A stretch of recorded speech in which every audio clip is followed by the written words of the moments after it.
Well, I'm joined by Senior Crisis Researcher at Amnesty International, Donatella Rovera. Donatella, good evening to you. Thanks for your time. We're just watching this video that has been released by the United Nations.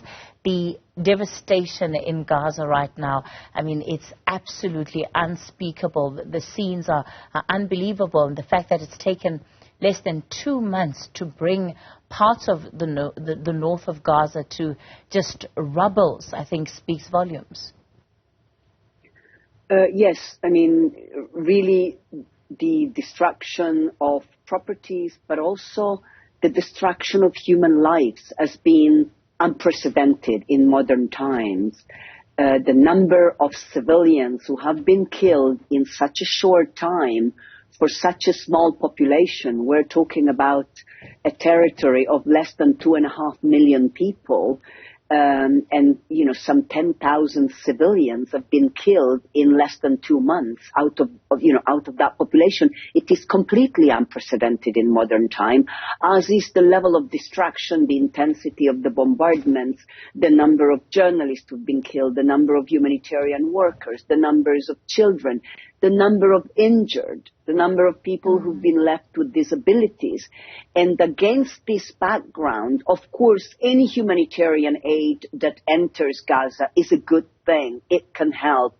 But 200 or so trucks of humanitarian aid per day, which is what Israel has agreed to over 3 days, which is what we've seen today, the day before, and the previous day, is really a drop of water in the ocean. Because before the conflict, before the 7th of October, Gaza used to receive more than 500 trucks a day. And even that was insufficient, because we must remember that for 16 years, Israeli authorities and army have imposed a blockade on Gaza. So that was not enough.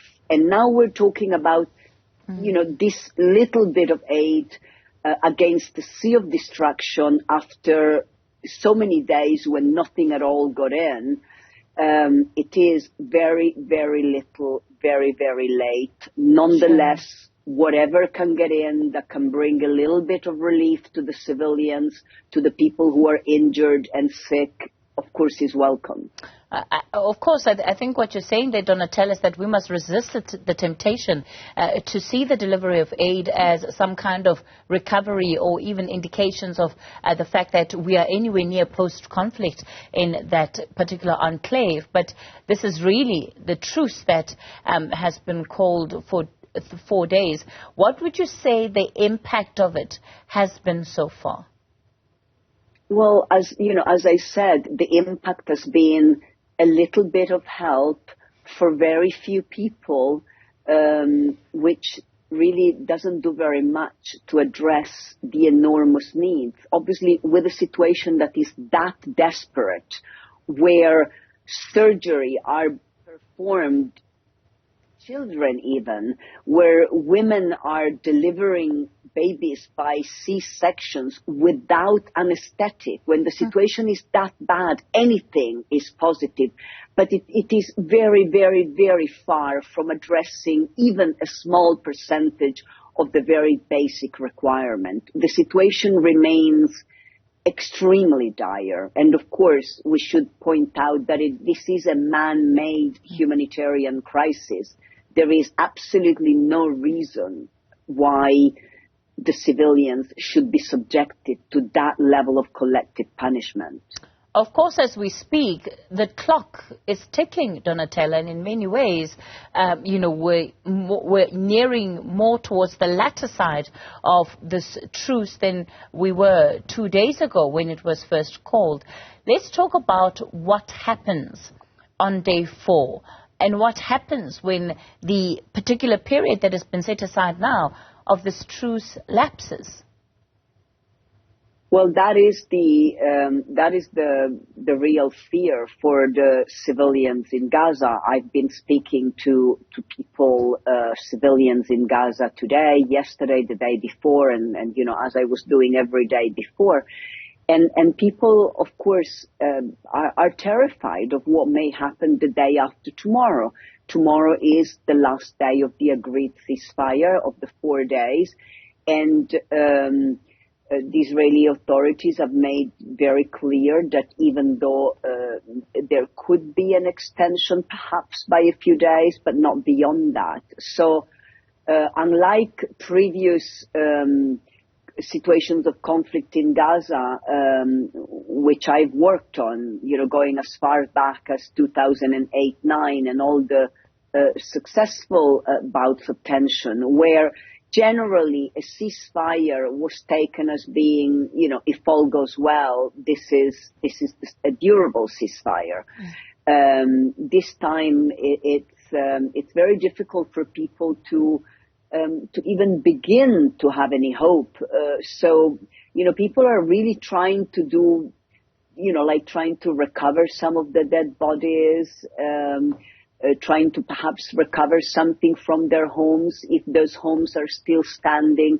But nobody's thinking beyond that because everybody's bracing themselves for the possibility of the onslaught to start again. And it's a terrifying perspective for the civilians, for the humanitarian workers who can see that, the little bit that they have been able to deliver by way of humanitarian aid, which is so desperately needed, that doesn't look as though it's going to continue much beyond tomorrow.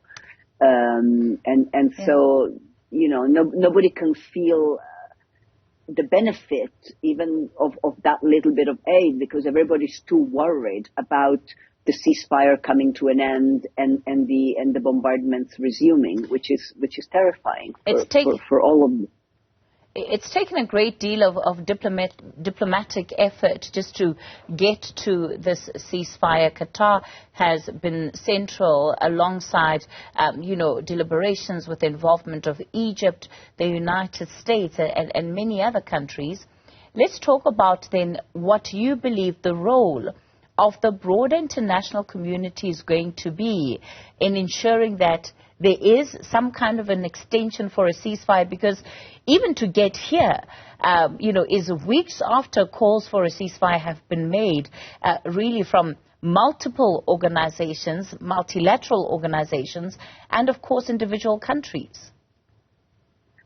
Well, frankly, if it has taken this long to even just agree this 4-day ceasefire, it is because key countries at the international level, and chief amongst us, the United States, but not only countries of the European Union, have unfortunately held a position which is quite frankly shameful for refusing for far too long to even support the idea of a ceasefire, for refusing until today to deliver a very clear message to Israel that this kind of bombardments that we've seen every day until the ceasefire took hold, disproportionate and indiscriminate bombardments that have killed so many civilians and destroyed so many homes and other civilian facilities and imposed such a draconian blockade on the civilian population of Gaza, all of that is under international law.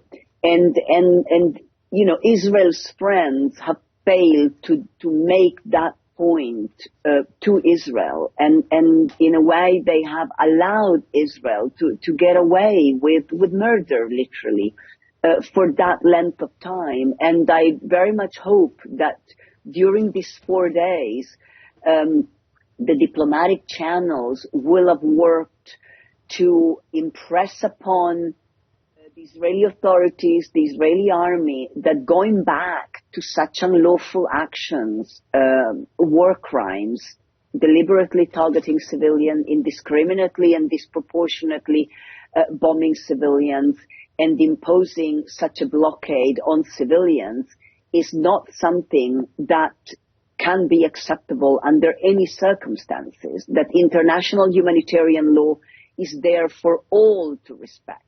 All Israel right. is not above the law. And of course, the same applies to the Palestinian armed groups. But, the bulk of the civilian casualties have been caused by the Israeli bombardments, and that needs to stop. Donatella Rovera is a senior crisis researcher with Amnesty International.